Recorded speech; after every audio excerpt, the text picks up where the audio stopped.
Not saying this is how it should be today, but we should always keep the Constitution of Idaho in mind when we talk about the requirement for a uniform, thorough system of public schools. Back when the Constitution was adopted, the compulsory attendance law adopted in that same Constitution and maintained all the way through 1972 was that students ages 6 to 18 would attend the schools, and only for 3 months a year. So we have to understand we're talking about a system today that is 3 times bigger than what was constitutionally envisioned when the mandatory requirement that we fund a system of free common public schools was put into the Constitution. Interestingly enough, in the territory laws of the territory of Idaho, the ages were 8 years old to 18, and it very clearly said only 2 consecutive months and 3 months out of the year. So we have to keep things in perspective when we talk about our constitutional requirement. We have a system that's much bigger than that today.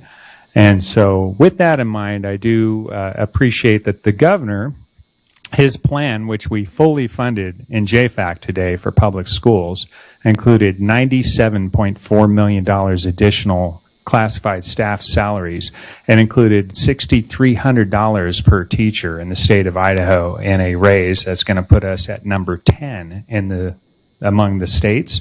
So we've well increased our teacher funding. So the money that was set aside in September for House Bill 1, we are definitely on track to put that to work. That should reduce the property tax burden among our school districts. A lot of discretionary spending was approved in today's budget, and ESSER 2 and ESSER 3 monies continue to be available to the tune of about $350 million for children's programs for the next fiscal year, 2024. So having said all of that, this appropriation that would be requested under Senate Bill 1161 does not harm the major increases in spending that we've done to public school budgets that JFAC has approved and will be going to the floor. This is an additional program.